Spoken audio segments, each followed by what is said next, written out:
Which conspiracy theory is so believable that it might be true? That your phone's microphone is constantly hot and it's listening for keywords to target advertising. Most glaring instance where this happened to me was when I walked into a colleague's office. He had just gotten a standing desk, but one that goes on top of his existing desk rather than a standalone model. That's important to note. I said nice standing desk. When did you get that? Thanks. Just today, he replied. That was literally all that was said about the desk. We talked about work-related stuff, and as I walked out and checked my phone, there was an ad on Facebook for that exact model of standing desk. I have never owned one, wanted one, or googled one before, yet there it was on my feed. Tinfoil hat be damned. They listening. I've had this happen to me twice in the last month. Things I talked about with my daughter, one being hard-boiled eggs, showed up on my feed hours later. There it was. An ad for a hard-boiled egg cooker. Never googled anything about hard-boiled eggs. Weird af. I can't remember the first one. When I said something to my daughter about it after the first time, she called me crazy. When I showed her the egg thing, she said, well damn. You might be right. This isn't even a conspiracy theory. Stay on top of your app permissions, especially for Google services and apps. Background stuff especially. Michael Jackson was chemically castrated by his father to preserve his soprano singing voice, which was the source for his infatuation with children. I do remember reading something about this a while ago, that there was a theory that some sort of medication he had taken had chemically castrated him. I wonder if there's any sort of source for this. My conspiracy theory, Facebook purposely attempts to ruin people's relationships because the drama gets more views and more views sell more ads. Several years ago they introduced a feature so that your comments on other pages would show up in your friends' feeds.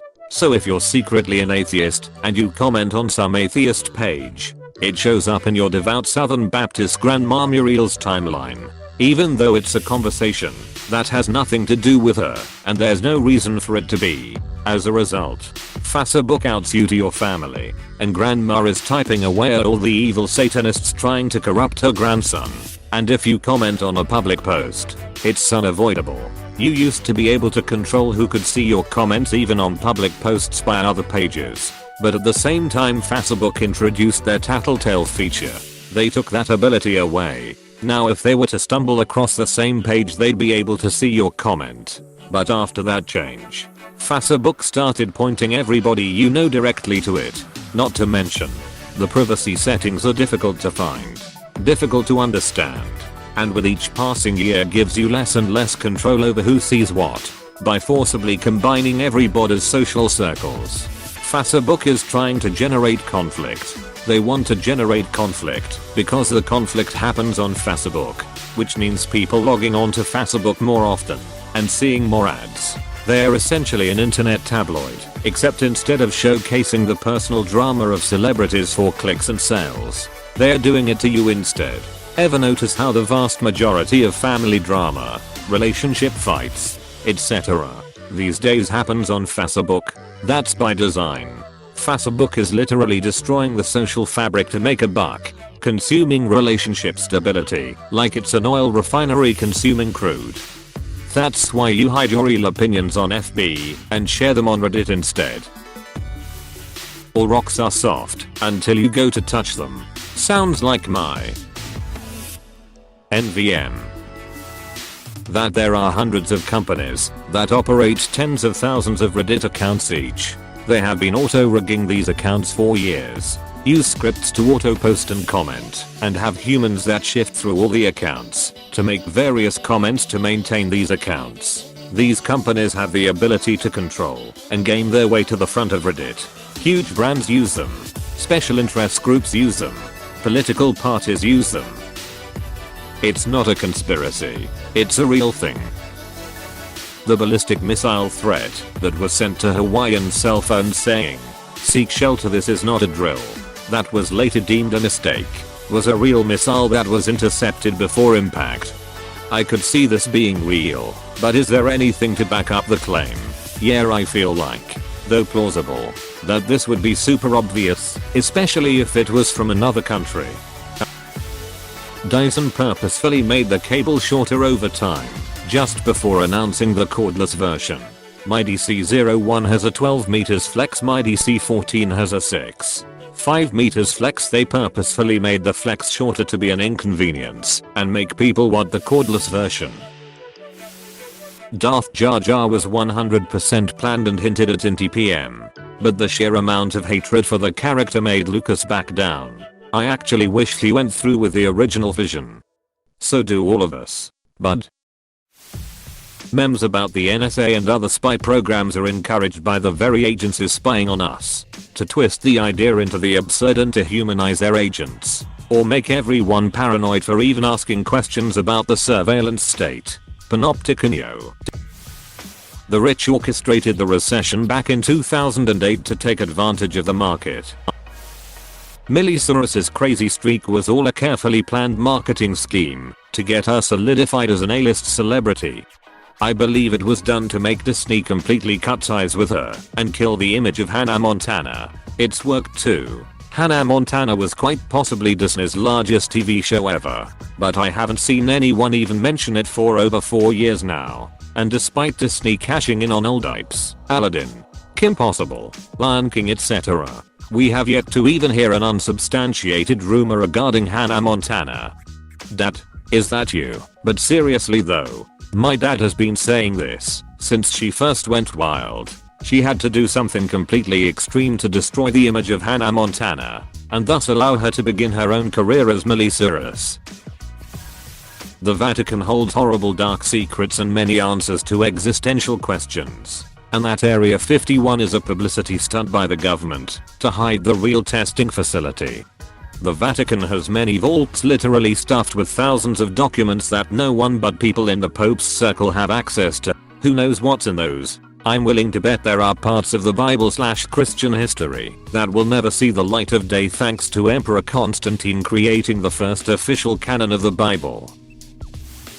YouTube in a mobile browser is so shitty, so they can force you to use the app and not use an ad blocker.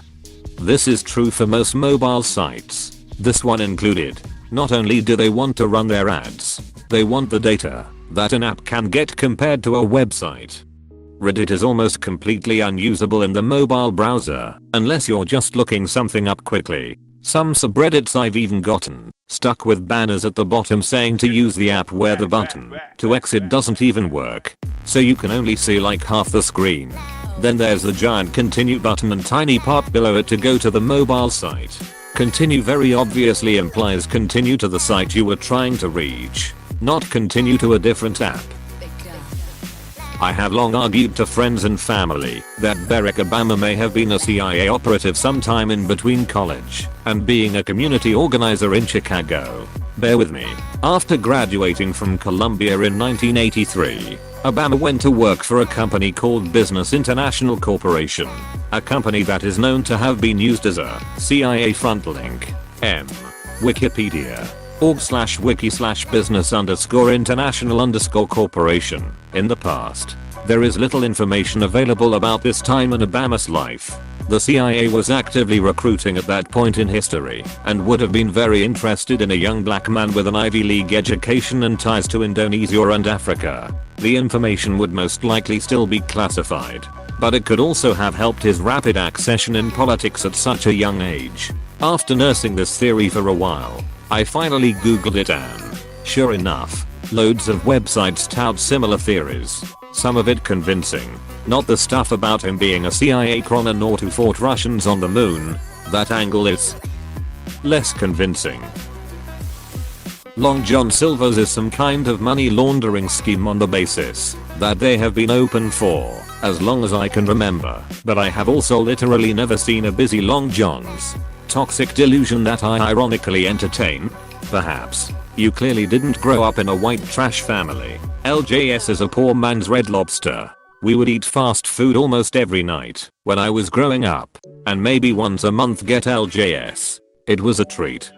Bro, those hush puppies were bomb. Some organization/group of people wanted all the Kennedys dead for some reason. Edit. The term conspiracy theory and its poor connotation was created by the US government specifically for skeptics of the official JFK assassination story. Just felt I should put that out there. This one stinks of punk rock scheming. Totally. The dead Kennedy just doesn't sound good.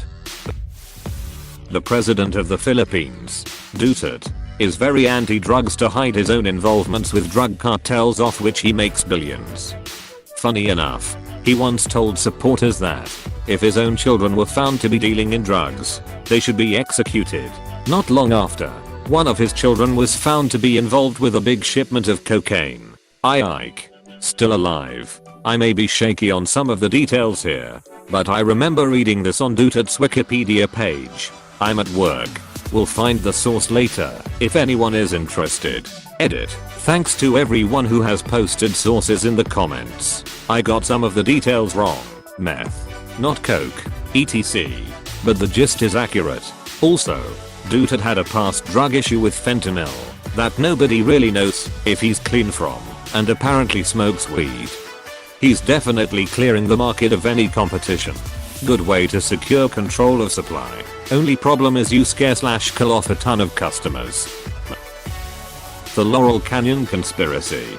Basically, if you look at the counterculture revolutionaries in the music industry in the 60s, most of them were the children of military intelligence people. So the theory is that the free love, lots of drugs movement they inspired was done intentionally to distract the youth from a full-scale revolution. The thought was, if the angry youth of the mid to late 60s were too high and getting laid all the time, they would stop caring as much about societal ills and then basically sleepwalk through the 70s, which they did. I stumbled upon this when I was reading up on Jim Morrison and how his father was the one who called in the fake strike at the Gulf of Tonkin that kicked off the Vietnam War, and which was shown later to have been a false flag. Turns out, a lot of his contemporaries were also children of highly placed military people with ties to intelligence. Strange that they all wound up in Laurel Canyon as part of the same movement. Why? Blew my mind too. I just assumed it was bullshit until I started looking up all of these famous musicians of the era and seeing their parents were mostly military intelligence. Too much ducking coincidence that their kids would all get into music, let alone all gravitate to the same canyon in Cali. Apple started the meme about AirPods being expensive as a marketing ploy. Happened around Christmas. You might be right. Not only thing that was happening, I was in there getting my laptop fixed and they were offering $150 gift card for anyone who bought a phone or laptop. Since people were buying stuff already, the extra money made AirPods a lot more affordable. Hey, thanks for watching, and don't forget to subscribe.